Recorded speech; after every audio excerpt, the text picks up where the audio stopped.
এই গাছ আল্লাহ রাব্বুল আলামিন এই গাছ তৈরি করলেন।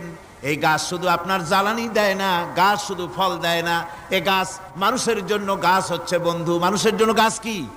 জোরে কোন কি? বন্ধু। সেই বন্ধুরে জন্মের কাটা কাটবেন নাকি? এই গাছ তৈরি হচ্ছে। গাছ বন্ধু কি করে? গাছ বন্ধু হচ্ছে আমরা যে শ্বাস প্রশ্বাস নেই, মুখের থেকে নাকের থেকে যে শ্বাসটা ফেলি, সেটা হচ্ছে আমরা গ্রহণ করি বাতাস থেকে অক্সিজেন, ছেড়ে দেয় কার্বন ডাই অক্সাইড। এটা হচ্ছে বিষ। এটা কি? আমরা নিলাম পরিশুদ্ধ অক্সিজেন, নিলাম, ছেড়ে দিলাম এটাকে বিষ করে। এই বিষটা ছড়িয়ে গেল। এখন এই বিষ যদি আল্লাহ পরিশুদ্ধ করার কোনো ফ্যাক্টরি না বানাতেন, তাহলে পৃথিবীর সমস্ত প্রাণী মরে যেত। সুবহানাল্লাহ কইতে ইচ্ছে করে না? আল্লাহ পাক কি ব্যবস্থাটা করলেন! কোন দুনিয়ায় ফ্যাক্টরি নাই মানুষ যে বিষাক্ত করে দেয় আবহাওয়াকে, সেটাকে রিফাইন করার ব্যবস্থা মানুষের কাছে নাই। আল্লাহ ব্যবস্থা করেছেন কি? আল্লাহ পাক গাছ বানায় দিলেন। গাছের সবুজ শ্যামল রং, ঘাসের সবুজ শ্যামল রং, তার খাদ্য হতেছে আপনি যেটা ছেড়ে দেন, আপনার জন্য যেটা বিষ, সেটা হচ্ছে তার জন্য খাদ্য। কার্বন ডাই অক্সাইড গাছ টেনে নেয়, সারা রাত টানতে থাকে অক্সিজেন থেকে, বাতাস থেকে সারা রাত টানতে থাকে। কার্বন ডাই অক্সাইড খাবার হিসাবে সে টেনে নেয়।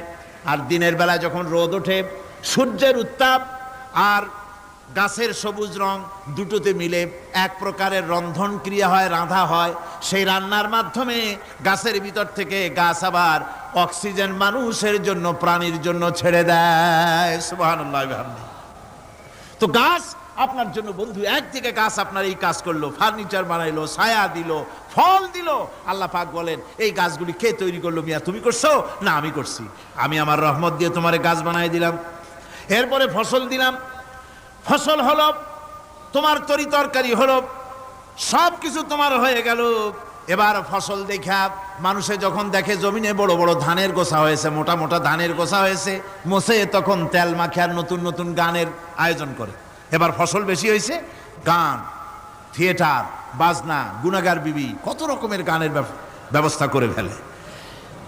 জমিনে ফসল আর মোছে তেল মাখে আনন্দে।